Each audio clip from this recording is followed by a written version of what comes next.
ადამიანი, ეპოქა, მოვლენა, კანონი. ჩვენი გენეტიკური კოდი სამართლიანობას ეძებს, როცა ირგვლივ უსამართლობაა. დისკუსია, რომელსაც დასასრული არ აქვს. როგორები ვართ ჩვენ დღეს ისტორიის წინაშე?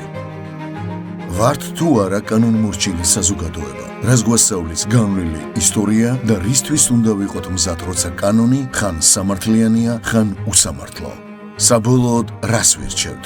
ადამიანის მიერ დაწერილ კანონს თუ დროის სამართალს? გადაცემა დროის სამართალი. ყოველ კვირას 19 საათზე. დაიწყე აზროვნება დღეს.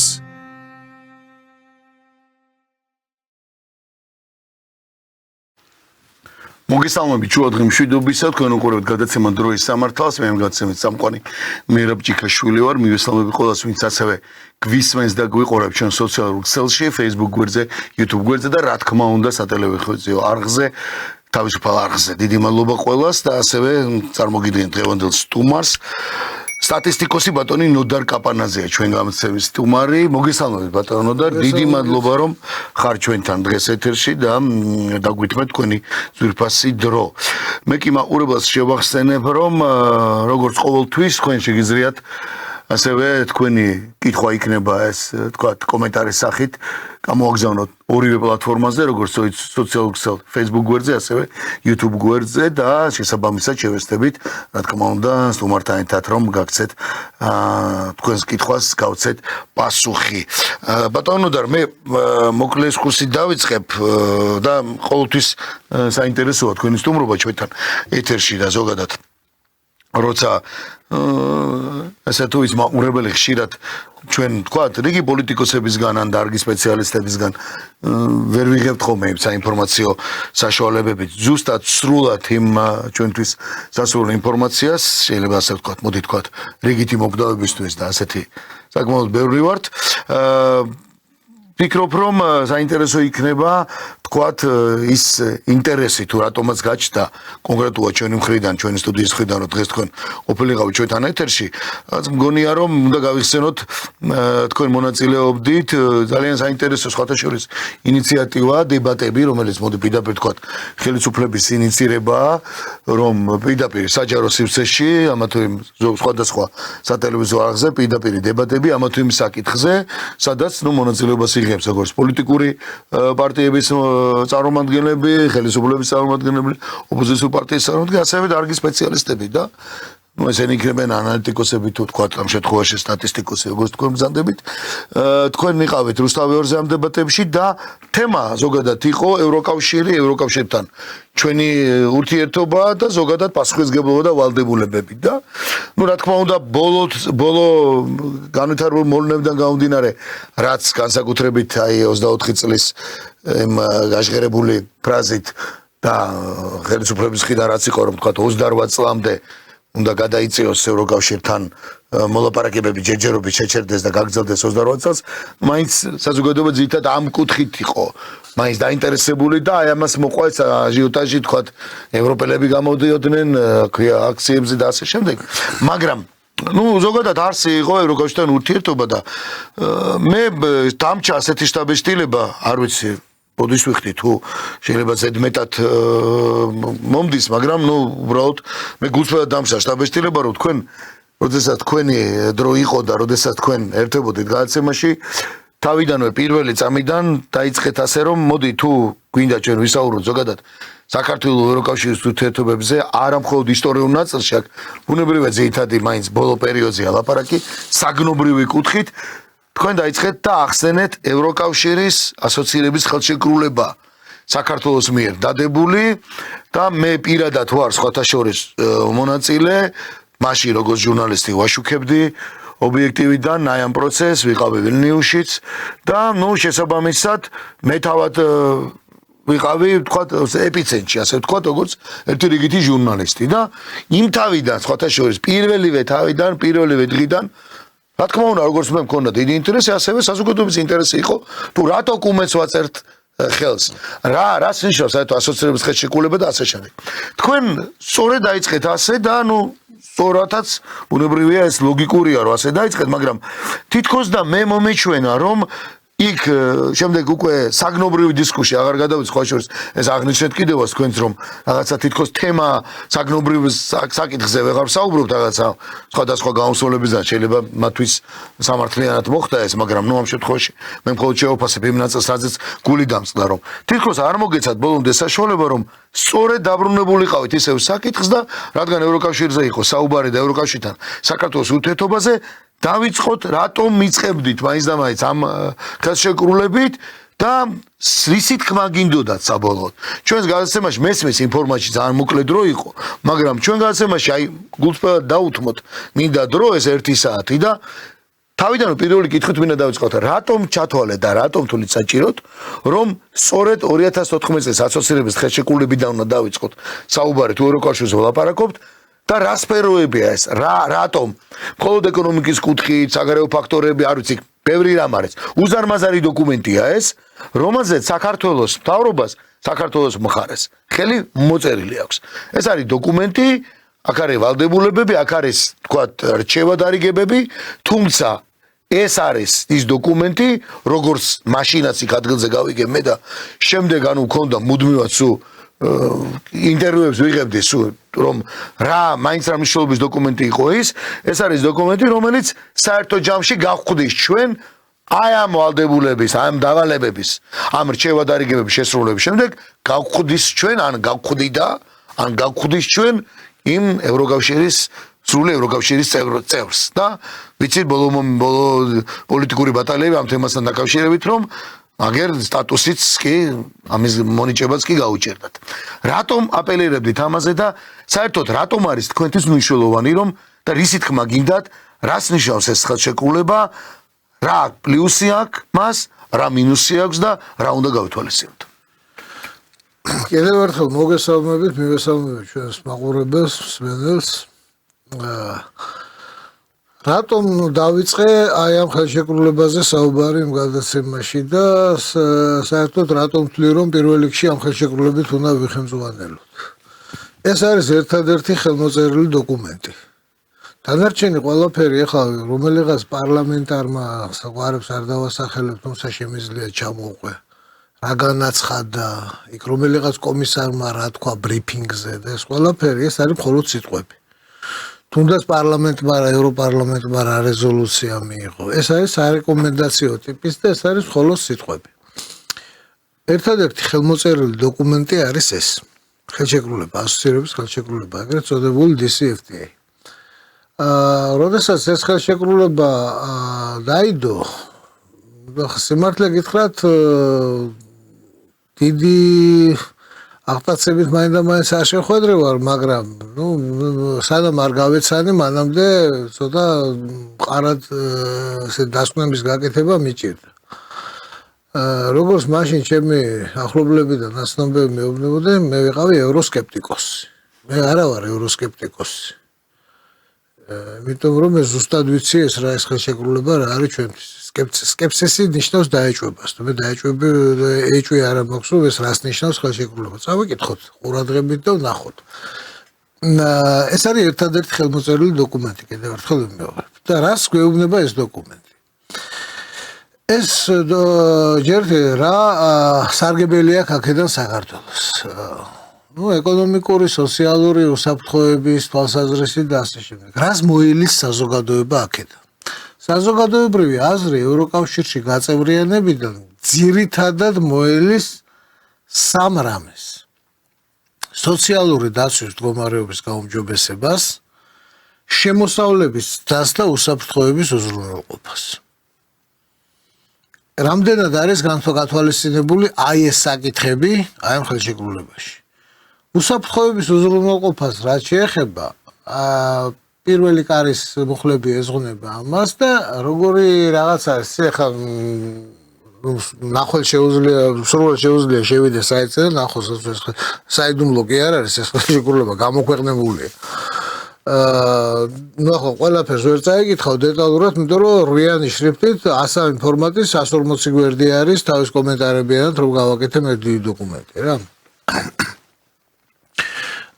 ფორმულირებები არის როგორც ესეთი მომრგვალებული ფორმულირებები არის, რომელიც ნებისმიერ ვალდებულებას ისხლეტავს. და ფორმულირებები არის ეს შინაარსის, რომ თუ შენ მოახერხე და კონფლიქტების მოგვარება დაიწყე აი ამ კავშირის ბიუროკრატიის გარეშე, თავისუფლად შეუძლია შეგიქმნან პრობლემები. ხოლო მათი დახმარებით თუ რაღაცას აგვარებ, მაშინ მათი ინტერესებიდან გამომდინარე უნდა მოაგვარო. და სხვანაირად არ მოხდება რა. იმიტომ რომ ყველა დანარჩენი მუხლი ამას გვეუბნება რა.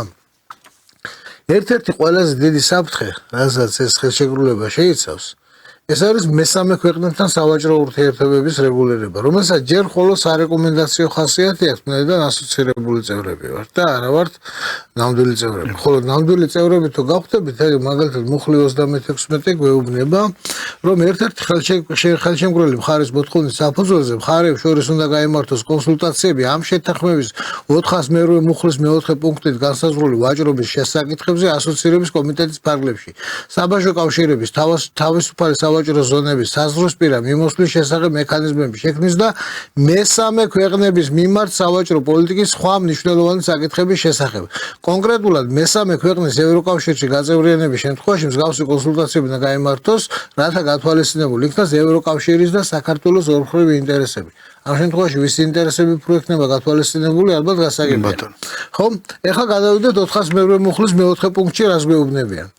ასოცირების კომიტეტი შეიკრიბება სპეციალური კონფიგურაციით, რათა განიხილოს ყველა სავაჭრო საკითხი, რაც უკავშირდება წინამდებარე შეთანხმების მეოთხე კარს, ვაჭრობა და ვაჭრობასთან დაკავშირებული საკითხები. ახლა ამ 400 მუხლის მესამე პუნქტში გვეუბნებიან, რომ ასოცირების საბჭოს შესახებ 406 მუხლის პირველ პუნქტში არის მითითებული თვითონ აი ამ კომიტეტის შესახებ. სადაც გვეუბნებიან 406 მუხლი კიდევ გვეუბნება, რომ ამ კომიტეტის გადაწყვეტილებები უკვე სარეკომენდაციო კი არა, სავალდებულოა. ეხლა, როდესაც ამ ხელშეკრულებას ხელი მოეწერა 2014 წელს შეიძლება, დავუშვათ მაშინ, მოდი ვთქვათ, რომ პრეცედენტი არ იყო და არ ვიცოდით რაღაც. მაგრამ ეხლა ხომ ყველაფერი გასაგებია. 2022 წელი ხომ გვახსოვს, რომ რუსეთ-უკრაინის სამხედრო მოქმედებების დაწყების შემდეგ პირდაპირ იყო რეკომენდაცია დაჟინებით რო გირჩევენ რა, ესეთი რეკომენდაცია, რომ დავეწესებია რუსეთისთვის სანქციები, რაც ნიშნავდა რუსეთის ფედერაციის საქართველოს საგარეო ვაჭრობის სავაჭრო ურთიერთობებიდან ამოღებას პირდაპირ რა. და დაკეტოს რუსეთთან საზღვრების და ყველაფერი. ახლა ომზე და იმ შედეგებზე აღარ ის ცალკე ოპერაა კიდევ. ხო, მაშინ გავაკეთე მე ამისი გაანგარიშება დაახლოებით რას ნიშნავდა საქართველოსთვის ეკონომიკურად საქართველოს სავაჭრო პარტნიორები და რუსეთის გაქრობა. და აღმოჩნდა ესეთი რამე, რომ იმ წელს ქონდა 10.2% ეკონომიკური ზრდა. საუბარია 22 წელს. 22 წელს. როცა კონფლიქტი დაიწყო. ხო, 22 წელს 21 წელთან შედარებით შესაძარ ფასებში იყო 10.2% ეკონომიკური ზრდა. საუკეთესო შემთხვევაში ვექნებოდა 4%-იანი ვარდნა, უარეს შემთხვევაში 14% ვარდნა. ამდენად ეს იმდენად დამანგრეველი შედეგები იქნებოდა ჩვენთვის, რომ ის გაკეთება თვითმკვლელობა იქნებოდა რა. და მაშინ საქართველოს მთავრობამ ყარად დადგა და უარი თქვა ამ თვითმკვლელ გადაწყვეტილებას. რაზედაც გახსოვთ რა ამბების დატრიალდა და ჩვენ არ უერთდებით და ასე შემდეგ. ეხლა რა მოხდებოდა რომ მას შევერთებოდით. ამის პრეცედენტი გქონდა ჩვენ 2006 წელს, როდესაც ცნობილი შპიონების სკანდალი რომ იყო, აქ შპიონები რომ დაიჭირეს და იქიდან მე დეპორტაცია გაუკეთეს ჩვენ ხალხს და მაგის შემდეგ რუსეთმა შეზღუდა ჩვენთან სავაჭრო ურთიერთობები და ამას მოყვა 2008 წელს პორპროდუქტების 17%-იანი ინფლაცია. პორპროდუქტების და მცენარეული ზეთის კიდე 17-20%-ის ფარგლებში იყო ეს ინფლაცია. წლიური ინფლაცია, რომელიც გაგრძელდა 2009 წელს კიდევ დაემატა ამას ზევიდან 15%. ვინაიდან საქართველოში იმპორტირებული ხორბლი საქართველოს იმპორტდამოკიდებული ქვეყანაა ხორბლის ამბავში. ხორბლის 100% შემოდის რუსეთიდან. ეხ მოგწონს თუ არ მოგწონს არა, კი ბატონო, ჩვენ ამაზე არ ვსაუბრობთ. დივერსიფიცირებული და რაღაც ეს არა, ჩვენ ამაზე არ ვსაუბრობთ. დივერსიფიკაციას რომ გააკეთო, სად ნახავ მითხარით, საიდან აპირებთ რომ შეისყიდოთ ხორბალი. და ასე შემდეგ რა ეს მოკლედ ეს არ არის ეს რაღაც მაღალ მატერიებზე მსჯელობა ჩვეულებრივი ადამიანური ყოველდღიური ყოფითი საკითხია რა და ამის გარდა კიდევ ბევრი რამე არის რუსეთთან ჩვენი ექსპორტის ადგილობრივი წარმოშობის ექსპორტის 70% გადის დსთ-ს ქვეყნებში ძირითადი სავაჭრო პარტნიორი არის რუსეთი მოგწონს თუ არ მოგწონს ეს ესეა ხო და აი ეს ხელშეკრულება ამას ერთი ხელის მოსმით და იმპერატიულად შეუძლია აგეგრძალოს ეს მოკლედ საგარეო სავაჭრო ურთიერთობების შეზღუდვა ანუ რო დავაკონკრეტოთ აი ამ უკვე ხელმოწერილი დოკუმენტის შემთხვევაში მათ შეეძლოთ უკვე კონკრეტულად და მიზანმიმართულად წევრობის შემთხვევაში უკვე არა რჩევა და რიგება რეკომენდაცია არამედ სავალდებულო იქნებოდა რომ ეთქვა რომ შენ ახლა მესამე ქვეყანა არის აი რუსეთთან შეწყვიტეთ სავაჭრო ურთიერთობა კი ხო მორჩა იმპერატიულად შეიძლება ამის თქმა. ეხლა რაც შეეხება შემოსავლების ზრდას. შემოსავლების ზრდა დაკავშირებულია ეკონომიკის განვითარებასთან. ეკონომიკის განვითარება დაკავშირებულია ქვეყანაში ინვესტირებასთან. ხო, ინვესტირებას მე ვეძახი იმას, რაც მართლა ინვესტირება და არა, ну, დაუშვათ ესეთი უაზრობის გაკეთება, როგორიცაა გაზსადენის გაყიდვა, რკინიგზის გაყიდვა, ესეთი რაღაცა. რომელსაც ინვესტიციას ეძახი. ხო, ეძახიან ინვესტიციას. ეს ინვესტიცია არ არის. ამას ქვია თეიმურაზხევის თაობა რა.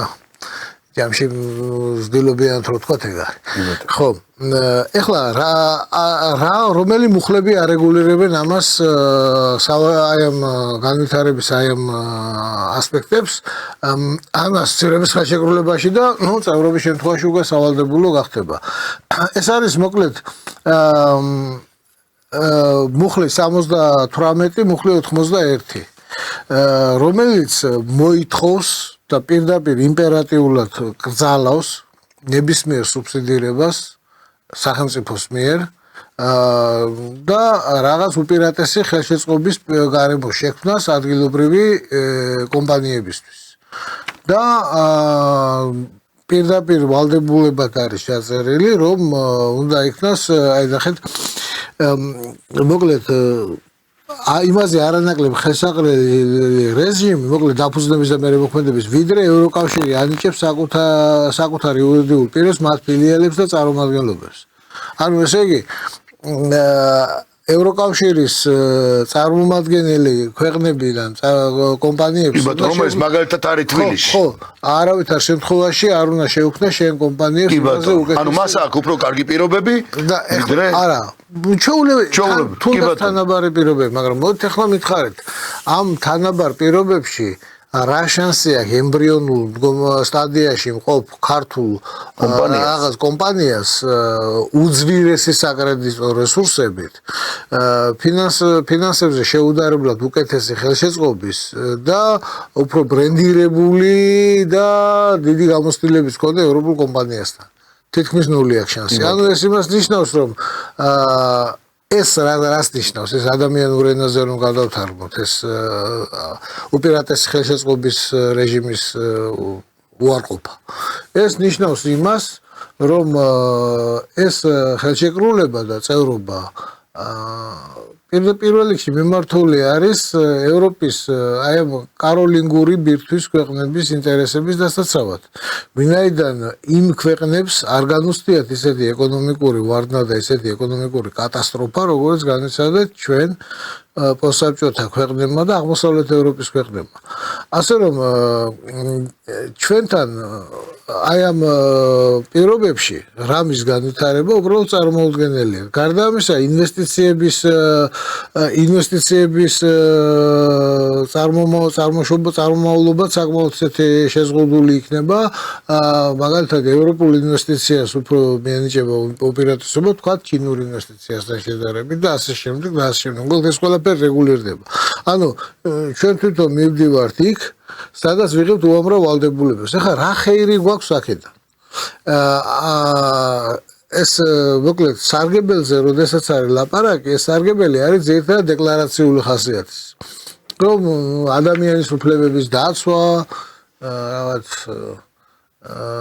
დემოკრატია, კეთილდღეობა, ну რაღაც თანასწორობა, თანაბარი. ყველაფერი კარგი, ყველაფერი ცუდის წინააღმდეგ რა, რაღაც ესეთი რა. კეთილდღეობა. დაახლოებით როგორ გითხრათ, აი პოლიგრაფოვич, შარიკოვის ნათქვამი სადღეგრძელოს გავსი დეტალიზაციის დაპირებებია რა. აი желаю, что все.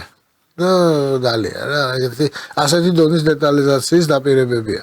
არანაირ დაპირება სხვა არ არის. მოკლედ, არავინ არ გპირდება რაღაც შენი ინტერესების დაცვას. ყველა ვარ თანაბარი, კი ბატონო, ყველა თანაბარი ვარ, მაგრამ მე ქვეყნის შიგნითკენ ჩემ მოქალაქეს, ჩემ კომპანიას და შემდეგ ვერ დავიცავ ისე, რომ ეს განვითარდეს იმასთან შედარებით. და ვერც უპირატეს ვერ გავხდი მით უმეტეს. უპირატესობას ვერ მიანიჭებ. ეს შეუძლებელი. გარდა ამისა, არის კიდე პატარ-პატარა ნაღმები ჩაწყობილი უამრავი. ნუ მაგალითად რომ ვთქვათ, ახლა შეიძლება ვიღაცას გაეცინოს ამაზე, მაგრამ აქ არის რაღაც დათქმები. აი წარმოების აი უპირატესი ეროვნული რეჟიმი და უპირატესი ხელშეწყობის რეჟიმის ნაწილში. დანართი მე-14 და ნახულობ აქ ნახე დანართი მე-14 სადაც არის საქართველოს მიერ ესა დადებული დათქმები. რომელიც ჯერჯერობით ამას წევრის რანგში არ აქვს, ესე ვთქვათ, ვალდებულებების სახე, მაგრამ თითქმის მთავარ სექტორებს, რომელიც საქართველოში სასიცოცხლო მნიშვნელოვანია, სოფლის მეურნეობაში ასეთი დათქმები არ არის. დათქმები არის რაღაც მშენებლობაშია დათქმები და ნუ ტურიზმში არ არის არანაირი დათქმები და რაღაც უმნიშვნელო ნაწილზე არის რაღაც დათქმები გაკეთებული. თუმცა არა დიდ ინფრასტრუქტურულ კი. და დანართი მე-14 არის სხვა ქვეყნების მიერ წარმოებული დათქმები. იქაც არ არის მაინც დაბარის ბევრი დათქმები, თუმცა არის ეს საინტერესო დათქმები, მაგალითად რომ ირლანდიაში აკრძალულია სასოფლო-სამეურნეო მიწის გაყიდვა სხვა ქვეყნის მოქალაქეებზე და რაღაც ესეთი დათქმები არის იქ. მაგრამ ჩვენ თვითონ აი ბაზარზე შესვლა, ხო, ერთ-ერთობად დადებით შეგვიძლია თქვა. დადებით მხარეთ ვისახელებენ ევროკავშირის ბაზარის ათვისებას. ევროკავშირი ნუ შესვლას. ხო, შესვლას და რამდენად ათვისებადია ეს ბაზარი ჩვენგან. ეს უკვე ამას უკვე იგივე ხელშეკრულება მაინც დიდ პერსპექტივებს არ ხატავს ამისას. მაგალითად არის იქ რომ დანართი აღარ მახსოვს ზუსტად მე-12-ია მე მგონი. მე-12 დანართი 1-ია მე მგონი. პირველი დანართია მგონი. ხო. სადაც მოცემული არის ეს პროდუქციის ჩამონათვალი, რომელიც გამბაჟების გარეშე შეიძლება შეიტანო ევროკავშირის ბაზარზე. ჩამონათვალი და ოდენობებიც არის. ჩამონათვალი და ოდენობა. ეს პროდუქციის ჩამონათვალი მოცემულია HS კლასიფიკატორის 6 ნიშნა კოდების დონეზე. და ნუ სასაცილო რაოდენობებია ხო ახლა ანეკდოტური. მაგალითად შეიძლება 320 ტონა ნიორი შეიტანო გამბაჟების გარეშე. ევროკავშირის ქვეყნებში 4000 ტონა ქათმის ხორცი და რაღაც ესეთი რამეები. მე არ დავიზარე, ავიღე ეს ჩამონათვალი HS კლასიფიკატორის 6 ნიშნა კოდების დონეზე, ზუსტად იგივე კლასიფიკატორის გამოყენებით ავიღე ჩვენი მთლიანი ექსპორტი ქვეყნების მიხედვით. ებაში რა ქვია ფინანსთა სამინისტროს საიტზე ყოველთვიურად ქვეყნდება იმპორტ-ექსპორტის სტატისტიკა ყოველთვიური ძალიან დეტალური HS კლასიფიკატორის 11 ნიშნა კოდების დონეზე დეტალიზებული და მათ შორის ქვეყნების მიხედვით. ავიღეს ბაზები გავაერთიანე და დავთვალე იმპორტ-ექსპორტი ექსპორტი უпростоრად აი ამ პროდუქციის ქვეყნების მიხედვით და აღმოჩნდა რომ ამ პროდუქციის ну თითქმის 99% გადის დსთ-ს ქვეყნებში. ევროკავშირის ქვეყნებში აი ამ პროდუქციის რომელიც აი გამბაჟების გარეშე შეგვიძლია შევიტანო მაქსიმუმი იყო 2018 წელს 2.6%. ანუ რეალურად განხორციელებული ეს იყო. ხო, რეალურად ეს არის. ახლა დანარჩენი, ახლა მოკლედ აი ამ ბაზრის ათვისება 2014 წელს მოეწერა ხელი ამ ხელში. კი ბატონო, 2014-დან ყველაზე კარგი ნიშნული გქონდა 2018. ხო და 2000 ესეც იყო? 2.6%. ეხლა უყურეთ ბატონო. ეხლა არის 0-თან მიახლოებული. ეხლა არის 0, ეხლა რატო გეუბნებით ამას და აი რატო არის საზოგადოება ხა რომელიც გვისმენს. შეიძლება ერთი შეხედვით, ხო, აი ხა წარმოიდგინეთ ერთი ადამიანი რო ისმენს, აი, სადღაც სოფელში მაგალითად ქალბატონი მაგული მაგალითად პირობითად ისმენს ამ ციფრს, ესმის რომ ევროკავშირის ასოცირების ხელშეკრულება, ნახეთ, როგორი რაღაც წერია. ანუ მე შემიძლია თქვათ, შევიტანო ან და ჩვენ ქვეყანას აქ უფლება რომ შეიტანოს 320 ტონა ნიორი. ასევე კათმის ხორცი და ანუ ხო ეფექტური მოსასმენად ეფექტურია მაგრამ ერთი ოჯახის დონეზე ძალიან ბევრი. ხო ერთი ოჯახის დონეზე ხო იმიტომ რომ ის ერთი ოჯახი მაგალითად იმ ერთ სოფელს კი სულ ერთი თავის სოფელიც იგულისხმოს კი იქაც კი არ არის ეს ის და მით უმეტეს ახლა სულ რო თქვა იმ ის რაიონი აიღოს აი ეფექტურად ისმის მაგრამ მეორეა რამდენად ხორციელდება და ასევე მისი საბოლოო ეფექტი რა არის აი მის საბოლოო ეფექტი რა არის რაც ციფრებიც არსებობს არაფერი ეს იმდენად უმნიშვნელო რაოდენობებია რომ ხოლმე სასაცილოა მეთქი რა გარდა ამისა არის ესეთი პატარა ნაღმები ჩაწყობილი რა ნუ მაგალითად ინვესტიციებზე ვთქვით რომ აი 155 156 157 მუხლი უზრუნველყოფს აი ამ ბაზარზე შესვლის პერიპეტიებს რომელიც არც თუ ისე იოლია. კარი მეორე გვეუბნება ფიტოსანიტარიულ ნორმებზე და სოფლის მეურნეობის განვითარებაზე. ანუ აი ამის კანონის ძალის მიცემის შემთხვევაში საქართველოში დღეს არსებული სოფლის მეურნეობა პრაქტიკულად განვითარების პერსპექტივის გარეშე რჩება, ან მაშინ უნდა მოხდეს კოლექტივიზაცია საბჭოთა კავშირში მოხდა. ან უნდა მოხდეს გაქალაქელება ინგლისური წესით. ჰენრიხ მეორის დროსაც მოხდა დაახლოებით მსგავსი რამე. იმ ძალიან სისხლიანი პროცესი იყო ეს, მიდიოდა გრძელი მე-16 საუკუნის განმავლობაში, დაიწყო ჰენრიხ მერვე, მერე მარიამ სტიუარტის დროს. ცოტა ხნით შეჩერდა, მაგრამ გააგრძელა და ბოლომდე მიიყვანა ელიზაბეთ პირველმა. როგორი ფორმები დაახლოებით 600,000-მდე სასიკვდილო განაჩენი იქნა გამოტანილი მაზანწალობისთვის აი ამ პერიოდში იმ დროინდელი ინგლისის დემოგრაფიისთვის ეს უზარმაზარი რიცხვია და ამის შედეგად ინგლისმა გააკეთა ნახტომი მომავალში ეს იყო ინგლისის სამრეწველო რევოლუციის ერთ-ერთი ესე ბნელით მოსული მხარე რომელზეც დღესაც არ უყვართ ძალიან საუბარი ინგლისელებს თუმცა ელიზაბეთის ეპოქას მაინც ყოველთვის იხსენიებენ რა თქმა უნდა იმიტომ რომ ამ ეპოქიდან გააკეთა ნახტომი მომავალში ის ხარჯზე და როგორ აიღო ეუბნებით და საქართველოში ახლა საქართველოში სოფლის მეურნეობის განვითარება არის ერთ-ერთი ცენტრალური უმთავრესი საკითხია, მაგრამ მისი განვითარება როგორ მოხდება, ამას ძალიან დიდი მნიშვნელობა აქვს. დიდი მნიშვნელობა აქვს როგორ იქნება შესრულება. საშუალოდ 2.8 ჰექტარი მეურნეობა, რომელიც 2.15 მიასად ნაკვეთად არის ფრაგმენტირებული, საშუალოდ, ხო? აი აქ რაიმე ინვესტირების გაკეთება შეუძლებელია.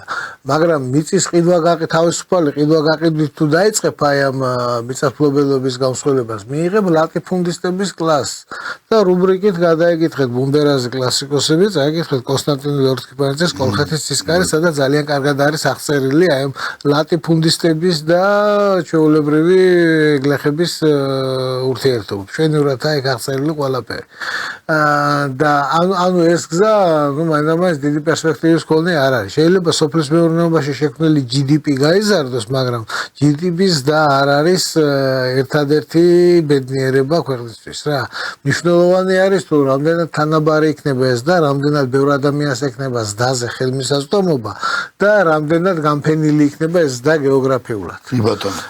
ამდენად ეს ამ პერსპექტივას არაფერს ეს ხელშეკრულება არ ითვალისწინებს და უფრო მეტიც თუ ჩვენ აი ამ ნორმების ესე მყარად დანერგვას აქ დავიწყებთ, ეს ხელშეკრულება დამატებით შეზღუდვებს ქმნის თუ ეხლა რაღაც საკანონმდებლო ინიციატივა შეიძლება რომ მთავრობამ გააიღოს და განახორციელოს თამამად, ხო?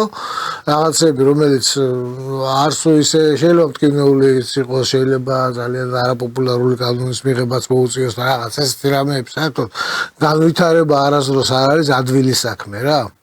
მაგრამ თუ შენ უკვე აქ აი ამ წევრობის აი ამ პირობებით ხარ შებოჭილი, ეს უკვე დამატებითი ჩარჩოებია, რომელიც იქითაც ვერ გახვალ. ბატონო, და მით უმეტეს იმ შემთხვევაში, როცა იმპერიას ვთქვათ, შეასრულოს ბოლოს ხელმოწერილზე უკვე ვალდებულებას. რა თქმა უნდა, როდესაც შენ ამას ყველაფერს უკვე როგორც ვალდებულებას იღებ და როგორც კანონი ისე გექნება და თუ უკვე წევრი ხარ, ხო, შენ აღარ გექნება ამის უფლება. და ნუ მაგალითისთვის ავიღოთ მაგალითად ბულგარეთი, ბატონო. ავიღოთ რუმინეთი, ბალტიისპირეთი. აი მაგალითად ბალტიისპირეთში შარშან წინ იყო მგონი რომ საზეიმო ვითარებაში გამოვიდნენ ბელორუსია, ჩრდილოეთის ენერგოსისტემიდან, ბალტიისპირეთის ქვეყნებიდან, ნუ მთელი ამბები იყო რომ ჩვენ მილიტარისტული რუსული დენი აღარ გვექნება, ბედნიერება იქნება რაღაც, მაგრამ რატომღაც სამჯერ გაიზარდა ელექტროენერგიის ტარიფი ბალტიისპირეთის ქვეყნებში. ეს სხვა შორის ერთი პერიოდი ვაკვირდებოდი მაგას ყოველდღიურ მონაცემებს ევროპის ენერგოსისტემის მონაცემებით თუ სად რომელ ქვეყანაში რა ღირდა 1 მეგავატი ენერგიის ფასი რა იყო რა.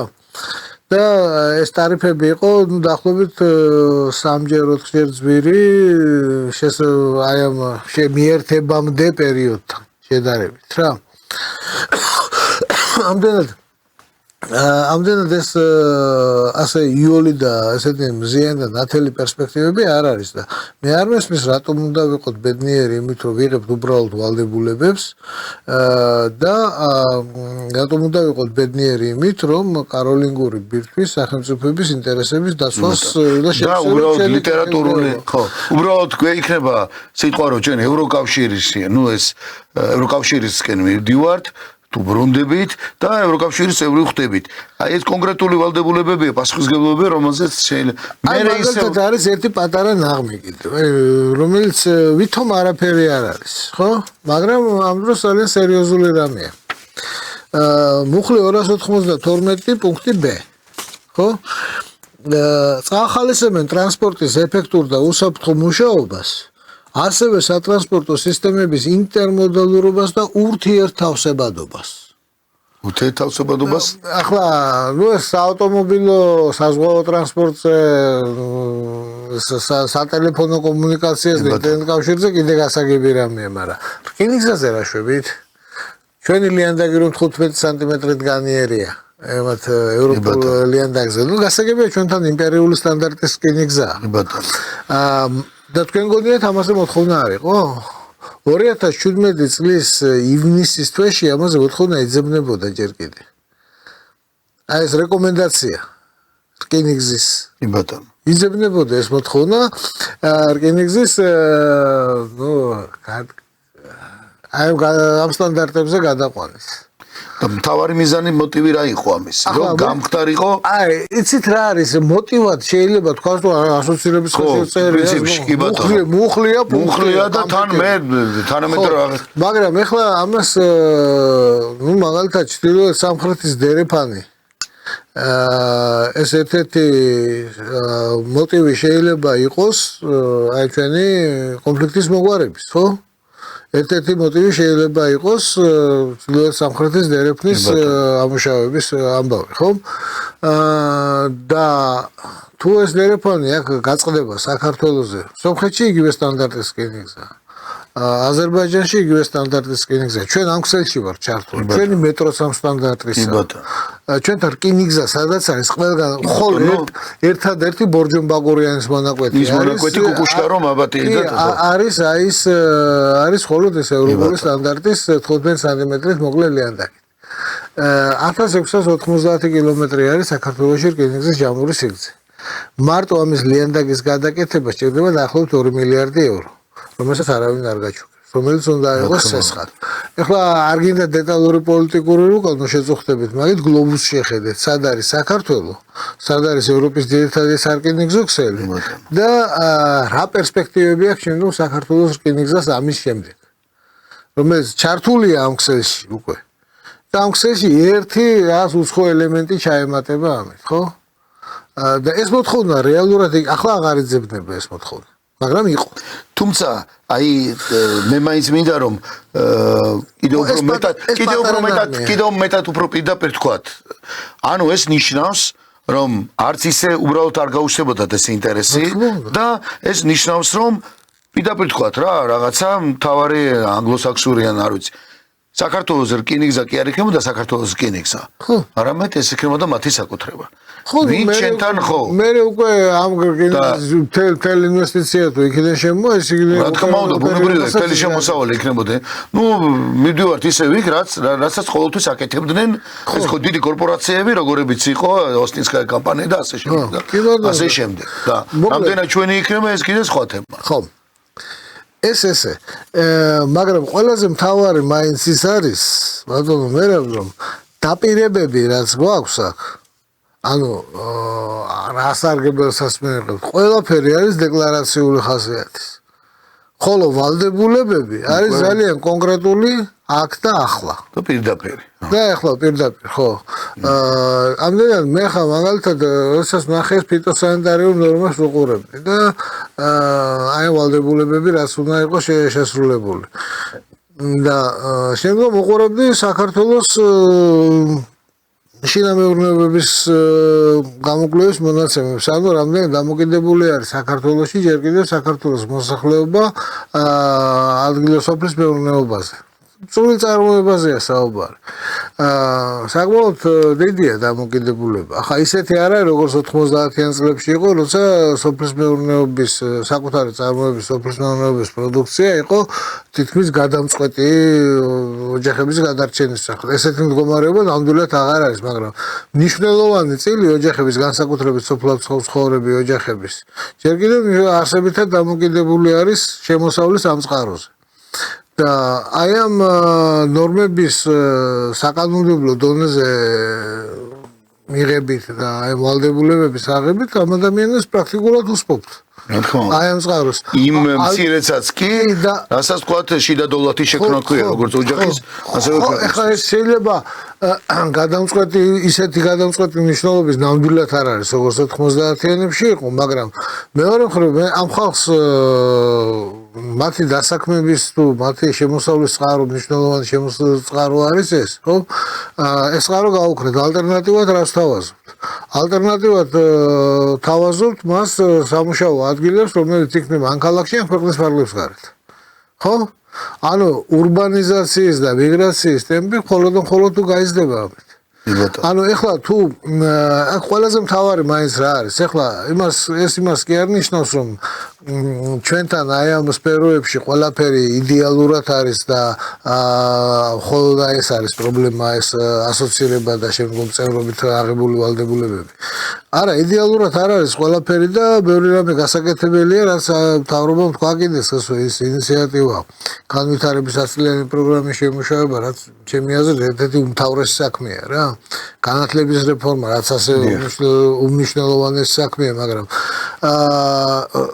აი ამ პროგრამის შემუშავების და განხორციელების ფარგლებში მანევრის თავისუფლება მეტნაკლებად კიდევ აქვს.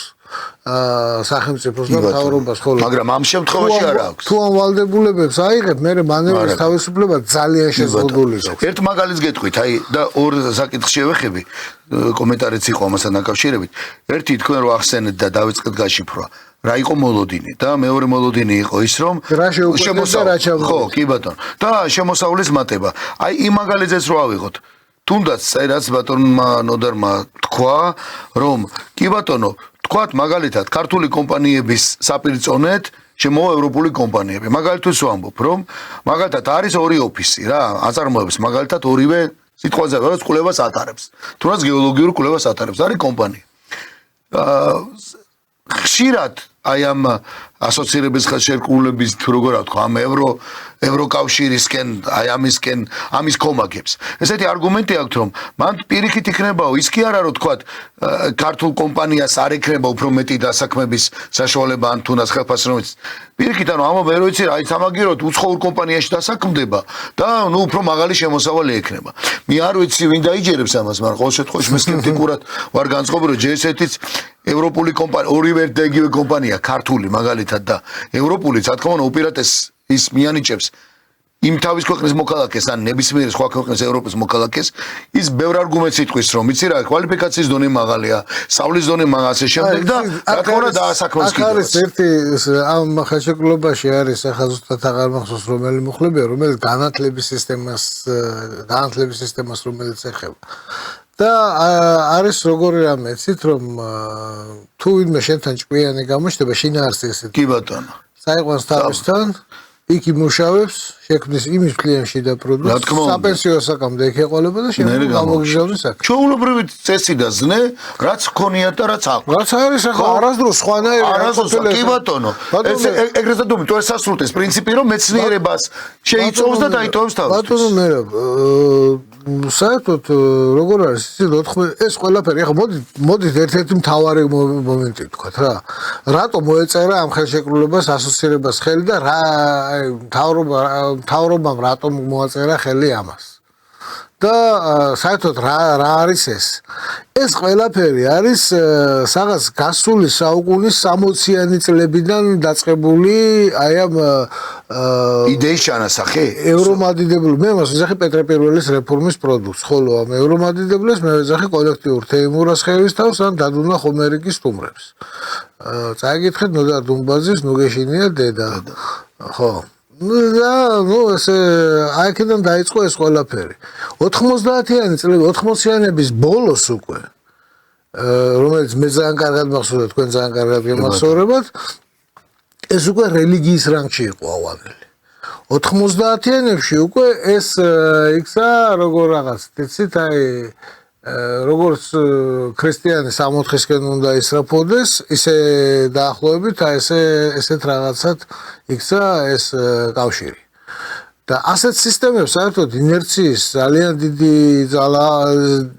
ინერცია ახასიათებს და სამუხრუჭე მანძილი ძალიან გრძელია გახსოვთ ალბათ შარშან როდესაც მთავრობამ თქვა რომ 2028 წლამდე ჩვენ მოლაპარაკებებზე ევროპის მოლაპარაკებებზე ის გახსნაზე უარს ვამბობთ ვაჩერებთ რა ამბავი ატყდა ხო ანუ ეს იმდენად ესეთი გამჯდარია საზოგადოებრივ აზროვნებაში რომ ამის ბევრს დარწმუნებული ბრძანდებოდით რომ წაკითხულიც არ აქვს ეს და არც უნახავს ეს ვალდებულებები ეხლა გეუბნებით რას ელოდება ხალხი ევროკავშირის წევრობისგან და არც ერთი რასაც ხალხი ელოდება ამ ხელშეკრულებით გათვალისწინებული არ არის პირიქით რასაც ხალხი ელოდება იმის ხელის შემშლელი უამრავი რამე იქნება იმ ხელშეკრულებაში რა და წევრობის მოტანილ ვალდებულებებში იმის ხელშემშლელი ძალიან ბევრი იქნება აიღეთ მაგალითად ბულგარეთი ქვეყანა კვების მრეწველობის უძლიერესი კვების მრეწველობით საბჭოთა ვარშავის ხელშეკრულების ქვეყნებს შორის რა გამორჩეულად ძლიერი კვების მრეწველობა სადაც დღეს განადგურებული ეს კვების მრეწველობა თითქმის ნოლზეა დასული ნახეთ ბალტიისპირეთის ქვეყნები მეკითხარით ენერგოსისტემა და ელექტროენერგიის ტარიფებს და ნახეთ დემოგრაფიული მდგომარეობა, რაღაც 35%-აა შემცირებული მოსახლეობა, ჩვენთანაც არანაკლებია დემოგრაფიული მდგომარეობა, მაგრამ საქართველოში ჯერ კიდევ არის ამისი მანევრის თავისუფლება, რომ მდგომარეობა გამოსწორდეს. მაგრამ თუ ამ ვალდებულებებს აიღებ, ეს ამ მანევრის თავისუფლებასაც დაკარგავ. ეს არის. და ერთი კიდევ რა არის მნიშვნელოვანი რამ, აი მე კიდე მეორე ნაწილი რა იყო. თქვენ ახსენეთ რომ და სხვა შორის ასეც არის, თავიდან ასე ესმოდა სხვა შორის დიდი ხნის განმავლობაში ყველას და თქვენ ახსენეთ ჩამონათვალე აი პროდუქტის შესვლის. მე მაგალითად ძალიან ერთ კონკრეტულ დეტალს და შეხვედრას გავიხსენებ 2016 წელს, როდესაც გერმანიაში შევხვდი ქართულ ადამიანს, რომელიც მეფუტკრე გახდათ და ის საკმაოდ დიდ ბიზნესს ფლობს და საკმაოდ კარგი მეფუტკრეა და ანუ ითვლება რომ ამ დარგში საკმაოდ დიდი სპეციალისტია. მასთან მქონდა საუბარი და სხვა შორის ერთ-ერთი იმაზე იყო შეხვედრაზე ჩამოსული, სადაც გერმანიაში ტარდება ხოლმე ეს მეფუტკრეების შეხვედრა და აუქციონივით არის, სადაც აგემონებენ. სხვა შორის მე არ ვიცოდი და მან მითხრა ესეთი რამ რომ აი მიუხედავად იმისა მე სხვა შორის ძალიან საგანოც უთხარი რომ მითხრა ხა ამ პირამ ასოცირების ხელშეკრულების საფუძველზე ხდება თქო ეს და მან მითხრა რომ კი ჩაუბრალოდ იყო შეტანის რაღაცა სტანდარტები არსებობს, თუმცა მითხრა რომ ეს არის ძალიან ცუდი რაღაცა ჩვენთვის და ის იყო საკმაოდ უკმაყოფილო, იმიტომ რატომ მეთქი როცა უთხარი? არის ასეთი სტანდარტი, მაგალითად კი ბატონო, შენ შეიტანე თაფლი, თუმცა ამ თაფლს აქვს თავის სტანდარტები. მაგალითად, თაფლი მუდმივად ყოველთვის უნდა იყოს კონკრეტული ფერის, კონკრეტული გემოვნების. და ამას იქ სხვათა შორის ამოწმებენ და ამის მექანიზმებს არასდროს შეამოწმა. ქართული თაფლის შემთხვევაში, ეს კაცი მესაუბრება თავის კონკრეტულ იმ არეალზე და ზონაზე, სადაც მას ფუტკარი მოყავს, ის აკმაყოფილებს, გემოვნები და მეტი, ლაპარაკი ზედმეტია, მაგრამ ის ამბობს, რომ მე ვერასოდეს ვერ მექნება ერთი და იგივე ფერის და ერთი და იგივე გემოვნების თაფლი. თუნდაც იმ სტანდარტებით და განსაკუთრებით სტანდარტით, რასაც თავაზობს მე ევროკავშირი მეუბნევ. შენ მოგა კი ბატონო, აბა დააკმაყოფილებ კი ბატონო. გერმანიაში ამას აკმაყოფილებენ. რატომ ხდება ეს საქართველოში? ფუტკარი, რომელიც მე მყავს, მაგალითად მომყავს და მაგალითად სურამში მყავს რა დღეს ფუტკარი. ფუტკარი, რომელიც წავა გაცდება რაღაც არეალს და მოიტანს ამიტომ სხვა სცენარისგან ფერი ავტომატურად იცვლება. გამორიცხულია მე უნიკალურად ყველას მოწონს გემო და გიждებინა გერმანიაში ყველაფერი მოიგო ამ კაცმა. შეიძლება ითქვას და საკმაოდ მეამაყება კიდევაც უწევს კონკურენციას გემოვნებით, მაგრამ იმ სტანდარტს, რასაც ევროკავშირი ამ ასოცირების ხელშეკრულება ვერ აკმაყოფილებს. მეორე კარი ფიტოსანიტარიული ნორმები ეგ არის რა. ხო, აქედან გამომდინარე მე უკვე გავაანალიზე და მივხვდი რომ ეს ფაქტურად ნიშნავს რომ ვერ შეხვალ. კი. კი ბატონო წერია, მაგრამ მაშინ დააკმაყოფილეს. ასევეა გემოვნებაზე. ეს ფილმი რაც გინახავს ვეღარ ნახავს. ეკუთვნის შვილო ეკუთვნის, მაგრამ არ ეკუთვნის. ესეც არის ძალიან მნიშვნელოვანი. ან გიჟუასავით უნდა მიხვიდე. ხო, და შეანგრიო, მაგრამ ეს არაფერი დაანებე თავის არის სხვაგან სხვა ბაზრები, სადაც მაგრამ იმ სხვა ბაზარზე ხო ხედავთ იმ ხელშეკრულებით მე რა მოხდა? იმავე ხელშეკრულებით გეუბნებიან. გაიხსენე მაგალითად ჩინეთთან როცა ხელი მოეწერა სტრატეგიული თანამშრომლობის ხელშეკრულებას. აქ რა კომენტარები იყო და რა ამბები იყო გახსოვთ, ჩინეთი და კომუნისტური ჩინეთი და რუსეთუმეობა და აბაც კიდე წამოვიდა ხელმეორედ. ხო? რატომ და მე სულ ყველა რიგში ჩადგენ სიზიმბირთან შეხვედრას. ხო? და რატომ მოხდა ეს ამბავი? ეხლა მითხარით თქვენ რა პროდუქცია გინდათ აწარმოოთ საქართველოში ისეთი რომ ჩინეთის ბაზარმა ვერ აითვისოსან რა ლოცულობის პროდუქცია გექნებათ ესეთი. კარგი, ეს ევროკავშირის ბაზარიც კი ბატონო შეიტანეთ თუ გინდა, მაგრამ გეუბნებით ის არ არის იმისთვის რომ იქ შენ შეხვიდე. არ არის ეს ბაზარი იმისთვის რომ ის არ არის კეთილგანწყობილი ბაზარი რა. და არ არის თვითონ ზოგადად მათი დამოკიდებულება კეთილგანწყობილი და ეს არ არის რაღაც გუშინ და დღეს ჩამოყალიბებული კლიშე რა და დამოკიდებულება. და ამას გაბრაზებითაც არ ვამბობთ. ამას გაბრაზებით და ისინი არის ჩვეულებრივი ისინი ასეთები არის, ევროპა ასეთია და ეს ხელშეკრულებაც გეუბნება და რატომაც არ უნდა იყოს ხა ევროკავშირის ეს არის მეოთხე იტერაცია. პირველი იტერაცია ევროკავშირის იყო კარლოს დიდის იმპერია. მეორე იტერაცია იყო გერმანელი ხალხის რომის საღვთო იმპერია. მესამე იტერაცია იყო ნაპოლეონი და მეოთხე იტერაცია იყო მესამე რაიხი. კი ბატონო. ეს არის მეხუთე იტერაცია.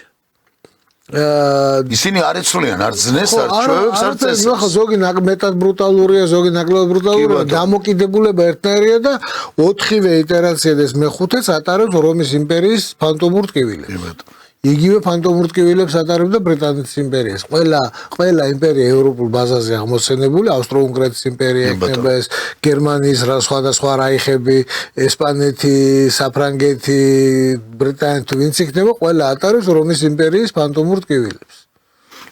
ჩვენ უბრალოდ ძალიან საინტერესოა კიდე ბევრი ფაქტორი. უბრალოდ ჩვენ დასასრულისკენ მივიდივართ, მაგრამ ბოლო კითხვა მინდა ასეთი დავსვა. ბატონო ნოდარ,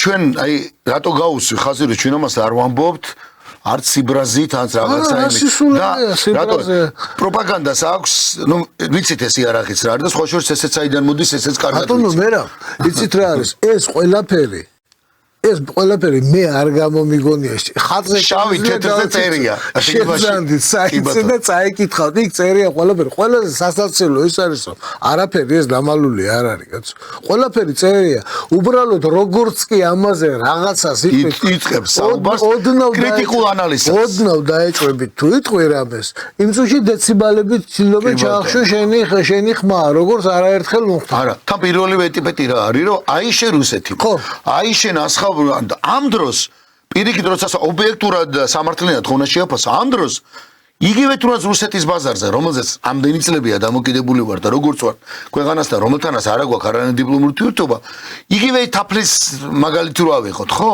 იქ შენ გიშვებს და შენ გაძლევს საშუალებას რომ ამოისმოთ ხო და ივაჭრო ხო ისევ ხო ჩვენ ქვეყანაზე იგივე ჩვენ გლეხზეა დამოკიდებული აი ამის ობიექტური რაციონალური შეფასების და რაღაცა მარტო ერთი პრიზმა ხო არ არის არა მარტო იმით ხო უნდა შეაფასო უმეტესწილი ხ მართლა არის ის მე მგონი ჩვენ უფრო ხშირად უფრო ლოგიკურად ვიცით რა ხდება ევროკავშირში რა სიკეთებე ვიდრე ეს და ერთი მატარა აი ამიტომ მოკლე კითხვა დაგისვათ არ ვიცი ეს ამდენად თქვენ იცით ეს სფერო ზოგადად მაგრამ ძალიან მარტივად ვინა თქვა შეიძლება ასოცირების ხელშეკრულება ესე უშუალოდ ამას არ მოიცავდა მაგრამ რატომ არ აკეთებენ აპელირებას იმაზე რატომ აქვს თავაზობენ რეკომენდაციებს იმასთან დაკავშირებით თუნდაც ერთი საგადასახადო ყველაზე ესეთი მოდელი შემოგთავაზო რაც არის ევროპაში პროგრესული დაბეგვრის გადასახადი ამაზე რატო არაფერს არ გველაპარაკეთ მე ეს მომწონს მაგალითად რაც არის ევროპაში იმიტომ რომ მაგრამ მაგას არავითარ შემთხვევაში არავინ არ შემოგთავაზებს იმიტომ რომ პროგრესული გადასახადი პროგრესული დაბეგვის გადასახადი რომ შემოგთავაზონ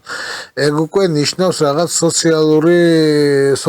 სოციალური მდგომარეობის გაუმჯობესებისკენ სწრაფვას იმიტომ რომ ეს პირველ ნაბიჯს ნიშნავს ეს არის ხო რატო ასე არ იხოკავენ და რატო არ გთხოვენ ასეთ რაღაცებს საკურველი არავინ არ რატო იმიტომ რომ საფრანგეთი სადაც სასწაული რამ ხდება და ქვეყანას ტოვებენ ხა გერმანია არ ანაკლებენ ნუ ამერიკის შეერთებული შტატებიც იყო თუმცა შევეშვათ ხა ამერიკის შეერთებული შტატები რატო ამ პრინციპით არ გთხოვენ ამას რომ არ შეიძლება მერაბ ჭიქაშვილი ტელეწამყვანი და მსახიობი ბატონი ნოდარ კაპანაძე სტატისტიკოსი ჩვენი მოგების გადასახადად ვიხდიდეთ ისეს როგორც აქ რო ხა ჩამოთვალო არ მინდა ჩამოთვალო ბანკირები და სხვადასხვა ადამიანები იქ თუ ეს ასეა და იქ ნორმად ითვლება და დედის შენი შვილი ხარ და პატარა ერთი ზედმეტი გადარიცხვა გააკეთო და ამაზე დაგეცემა თავს და სწორად დაგეცემა თავს და კონტროლ ხდება ამაზე რატო არის აი ამას ვსვავთ მაშინ ეს ვითომში ევროპელები წარმოდგენთ მაშინ ჩუმად არიან რა თქმა უნდა ხო ანუ ეს ხო ძალიან მარტივია რა სულ ვამბობ შეკითხოს ვარო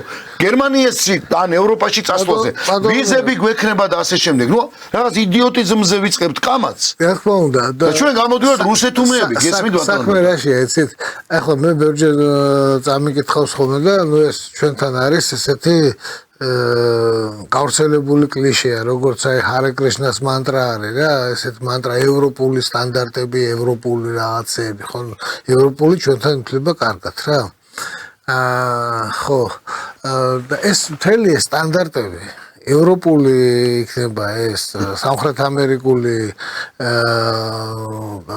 თუ აზიური თუ რომელიც იქნება ხო ყველაფერი გამოიხატება კონკრეტულ მაჩვენებლებში ზომად მაჩვენებლებში რა კილოვატი გზივი მეტრი კვადრატული მეტრი ჰერცი და ასე შემდეგ და ასე შემდეგ აიღე სტანდარტი და თუ ესე ძალიან მოგწონს და კარგი სტანდარტია და კიდე შენ ქვეყანაში დანერგე ეს სტანდარტი ელემენტარულად ზოგ შემთხვევაში შეიძლება საბჭოთა გოსტი ჯობდეს იმ სტანდარტებს და მაშინ რომელიც ჯობია ეს დანერგე ანუ სტანდარტის დანერგვა შენ თვითონ სუვერენულად გააკეთო იქნებ შენთან და დაანებო თავი რომ ვიღაცის მიბაძვას ვინაიდან ნებისმიერ კავშირში შენ შედიხარ აბარებ შენ სუვერენიტეტს მათ შორის შენ სუვერენიტეტს აბარებ საგარეო ვაჭრობის პოლიტიკის განსაზღვრის თაობაზე ეხლა ნახეთ თქვენ საქართველოს აქვს თავისუფალი ვაჭრობის ხელშეკრულება 6 ქვეყანასთან ან გაერთიანებასთან მათ შორის არის დსთ-ის ქვეყნები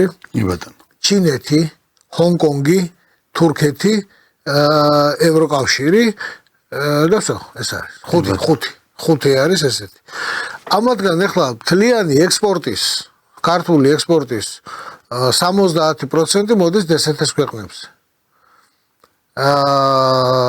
და ნუ ჩინეთიდან ძალიან დიდია ამბოლო მზარდია იმპორტი ექსპორტი მზარდია ჩინეთში თურქეთიდან ერთ-ერთი უმთავრესი სავაჭრო პარტნიორი არის თურქეთი. თურქეთთან სავაჭრო შეთანხმება შეიძლება ახლა ამ გადასახედიდან ევროკავშირის გადმოსახედიდან საფრთხე არ ემუქრებოდეს, მაგრამ რა იცი ახლა ხვალ როგორ გაგუნებაზე გაიღვიძებენ და რა იქნება, როგორ იქნება საქმე.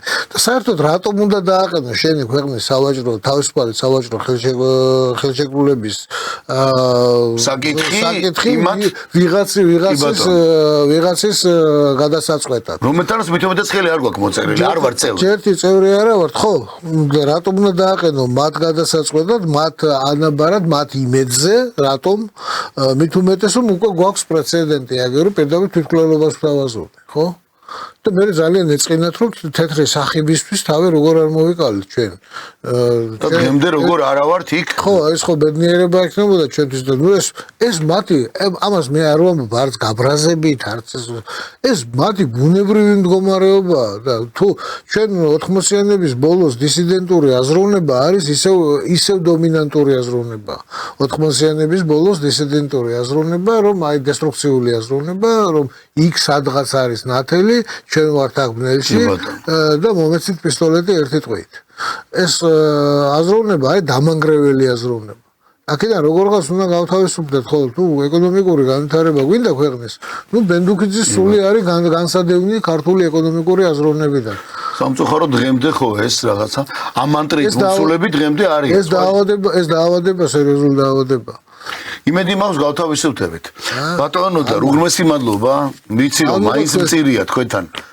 ყოველთვის საინტერესოა და მაინც მწირია ის დრო, მაგრამ იმედს ვიტოვებ რომ ჩვენთან განსაკუთრებით დროის სამართალში მიიღებთ მონაწილეობას გადაცემაში დიდი მადლობა გითხრათ. ჩვენ კი გემშვიდობებით, მაგრამ დარჩით და ნახეთ დღევანდელი სიუჟეტი, რომელიც ჩვენმა ჟურნალისტებმა მოგიმზადეს.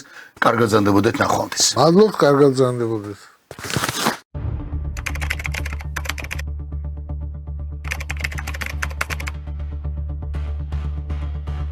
დღესაც გაიმართა მორიგის ხდომა ლევან ჯანგველაძის მკვლელობის ფაქტთან დაკავშირებით. საზოგადოება აკვირდება მოვლენებს, როგორ ვითარდება პროცესები, როგორც სასამართლოს შენობის ეზოში, ასევე შენობის გარეთ.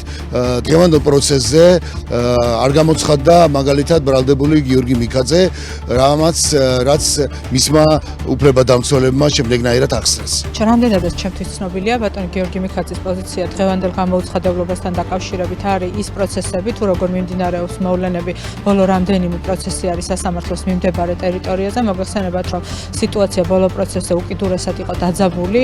ეს პირველ რიგში არ შედის ჩემი დაცვის ქვეშ მყოფების ინტერესში, ვის ინტერესში შედის, ეს ალბათ გამოსაკვლევი საკითხია, ჩვენს ინტერესში ნამდვილად არ შედის. აქედან გამომდინარე, ბატონი გიორგის პოზიციაა, რომ თუ მისი გამოუცხადებლობა და პროცესი არ ყოფნა რაიმე ფორმით შეძლებს ამ პროცესების ნორმალიზებას და ნორმალურ კალაპოჩის სიტუაციის დაბრუნებას, ჩვენი მიზანიც ეს არის, შესაბამისად, აქედან გამომდინარე ის დღევანდელ პროცესს არ დაესწრო. თუმცა სამომავლოდ რას იზავს ამასთან დაკავშირებით ჯერ ინფორმაცია არ მაქვს, დიდი იმედი მაქვს, რომ გააგრძელებს პროცესებში მონაწილეობას. დღეს დაიკითხა მოწმეები, მათ შორის დაიკითხა სასტუმრო თაუერის ადმინისტრატორი, რომელმაც დაადასტურა, რომ გიორგი ჯოხაძე სარგებლობდა პრივილეგიებით, მას არ ახდევიებდნენ არავითარ თანხას ნომრის აღებაში. გარდა ამისა, მან დაადასტურა, რომ გელაუძილაური, როდესაც მივიდა, იყო მითითება, რომ გელაუძილაურისთვის არ გადაეხადათ თანხა. პრივილეგირებული იყო ბრალდების ხარი ადასტურებს გიორგი ჯოხაძე სასტუმრო თაუერში და რას ეძახის პრივილეგიას ვერ გეტყვი, მაგრამ ლოგიკურია, რომ დღეს საქართველოში ახლა სასტუმროს ფლობელი ან კაფე-ბარის ფლობელი თუ არის შენი მეგობარი, პატივისცემის ნიშნად შესაძლებელია, რომ პრივილეგირებული არ ქვია, უბრალოდ დაგპატიჟოს და არ გადაიხადოს თანხა, თუმცა ბრალდების ხარე ამ ფაქტით რის დამტკიცებას ცდილობს არის ყოველად გაუგებარი. პირიქით ნინა ლაჩინოვამ დაადასტურა ცალსახად ის გარემოება, რომ გიორგი ჯოხაძე 2021 წლიდან სტუმრობს სასტუმრო თაუერში და არა ის, რომ თებერვალი და მარტის თვეში რაიმეს გეგმავდა სხვა ბრალდებულებთან ერთად. ასევე დაიკითხა მოწმე, რომელმაც დაადასტურა, რომ ამ სასტუმრო თაუერიდან გელაუძილაური წაიყვანა გიორგი ჯოხაძის ნათესავთან, ბრალდებულ მამუკა ბაღდავაძესთან, მასთან რო სატელეფონო კომუნიკაცია შედგა, თუმცა მამუკა ბაღდავაძე იქ არ მოვიდა, შემდეგ უკვე გელაუძილაურმა დატოვა ტერიტორია. ასევე დაიკითხა ხაბიდოსკოპირო ექსპერტი, რომელმაც დაადასტურა, რომ გიორგი კაჭკაჭაშვილის მობილური ტელეფონიდან ამოღებულ ვიდეო მასალაში იდენტური არის სახეები გიორგი ჯოხაძის და სანდრო წივწივაძის და ასევე დაადასტურა ის ფაქტობრივი გარემოება, რომ ამბასადორში გადაადგილების დროს აიყო გელაუძილაური და ასევე სასტუმრო თაუერის მიმდებარე ტერიტორიაზე გადაადგილებისას ექსპერტმა განმარტა, რადგან სახი არ ჩანს და არ იკვეთება კერძო ნიშნები, ვერ დაწერა კატეგორიული დათქმა. თუმცა მან განმარტა, საერთო აღნაგობით, სიმაღლით, გადაადგილების მანევრით გავს კონკრეტულ შემთხვევაში გელაუძილაურს. გარკვევით მინდა ვთქვა, რომ მაგერ უკვე მე-7 თუ მე-8 პროცესია, თაუერის თანამშრომლები იქნებიან ესენი თუ სხვა მოწმეები, საუბრობენ გელაუძილაურმა მოკლა თუ არა ლევან ჯანგველაძე. ამასთან დაკავშირებით ჯერჯერობით და დღესაც თაუერის ადმინისტრატორმა ვერ გაგვცა პასუხი. ჩვენ გვაინტერესებდა გიორგი მიქაძეს ქონდა თუ არა რაიმე შემხებლობა ამ სასტუმროსთან, გელაუძილაურთან, გიორგი ჯოხაძესთან და დანაშაულში ფიგურანტ სხვა პირებთან. ამაზე, როგორც წინამოწმეებმა, დღევანდელმა მოწმეებმაც განმარტა, რომ გიორგი მიქაძეს სასტუმრო თაუერთან რაიმე შემხებლობა არ ჰქონია. რეალურად მიქაძეების წინააღმდეგ ამ საქმის გამოძიება ტარდებოდა 8 დღის განმავლობაში, ეს იყო 5 აგვისტოდან 13 აგვისტომდე პერიოდში და ყველა საგამოძიებო თუ საპროცესო მოქმედება, რომელიც ამ 8 დღის განმავლობაში არის ჩატარებული, გამოირჩევა პროცესუალური დარღვევებითა და ბევრი შეცდომით.